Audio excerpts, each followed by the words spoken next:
Nesse Química Online do CMC, iniciaremos o estudo da termoquímica. A termoquímica é uma parte da química que estuda as trocas de calor, ou seja, a transferência de energia envolvida durante as reações químicas e também nos fenômenos físicos, como as transformações de estado físico entre sólido, líquido e gasoso. As reações químicas e as trocas de energia que as acompanham são muito importantes no nosso cotidiano. Os macronutrientes nos alimentos, como as proteínas, gorduras e carboidratos, sofrem reações metabólicas que fornecem energia para manter nossos corpos funcionando. Queimamos uma variedade de combustíveis como gasolina, gás natural e carvão para produzir energia para o transporte, aquecimento e geração de eletricidade.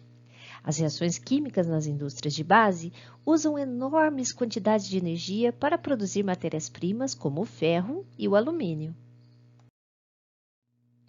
Todos esses processos descritos de transformação da matéria podem liberar ou absorver energia em forma de calor. Quando há troca de calor em uma reação química ou em uma transformação física, nos referimos a esses processos como exotérmicos ou endotérmicos. Mas como eles se diferem?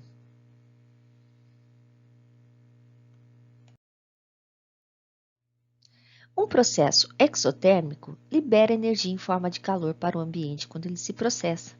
A energia armazenada nas plantas é liberada quando queimamos madeira ou produtos vegetais como etanol ou carvão vegetal.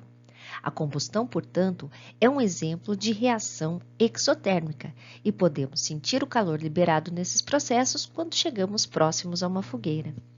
Já um processo endotérmico absorve energia das vizinhanças para ocorrer.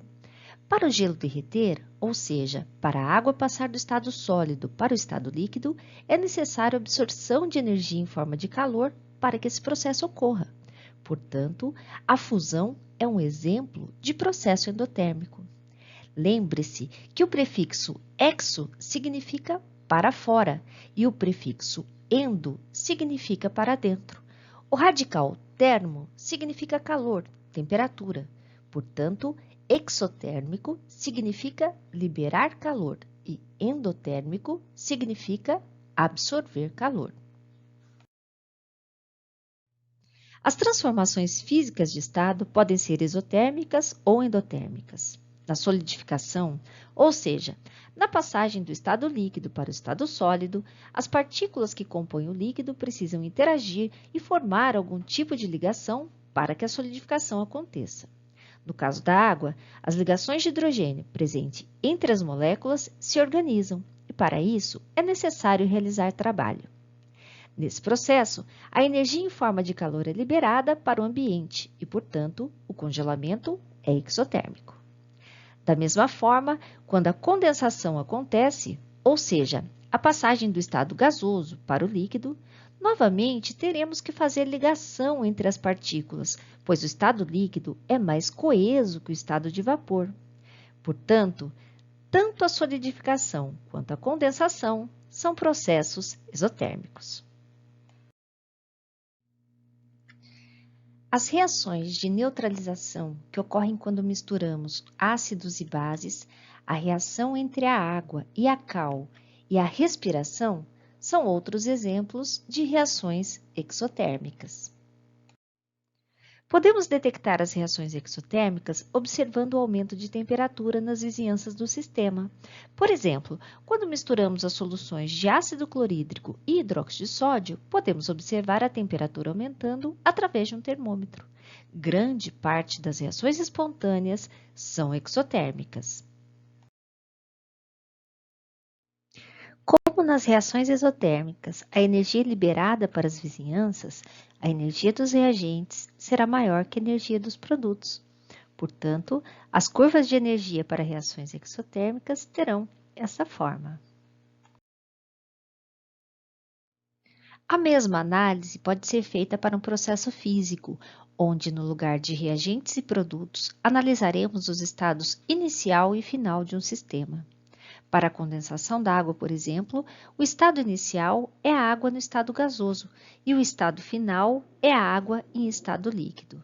Nesse processo, é liberada uma quantidade de energia em forma de calor e a água líquida terá menos energia térmica que a água no estado gasoso. Vamos analisar agora os processos endotérmicos. Lembre-se que esses processos absorvem energia em forma de calor de suas vizinhanças. Por esse motivo, as vizinhanças de um sistema sofrendo um processo endotérmico ficam mais frias e podemos detectar as reações endotérmicas observando a diminuição da temperatura em um termômetro. Os processos físicos também podem ser endotérmicos. Na fusão, ou seja, na passagem do estado sólido para o líquido, as interações entre as partículas no estado sólido têm que ser enfraquecidas para que a fusão ocorra. No caso da água, as ligações de hidrogênio, que são extremamente rígidas e organizadas no gelo, devem ser enfraquecidas. Para isso, é necessário que o gelo absorva energia em forma de calor para aumentar a sua energia térmica e desorganizar as ligações de hidrogênio. Da mesma forma, quando a vaporização acontece, ou seja, a passagem do estado líquido para o gasoso, o líquido precisa absorver energia em forma de calor para romper as interações entre as partículas e se transformar em gás. As reações endotérmicas espontâneas são menos comuns que as isotérmicas.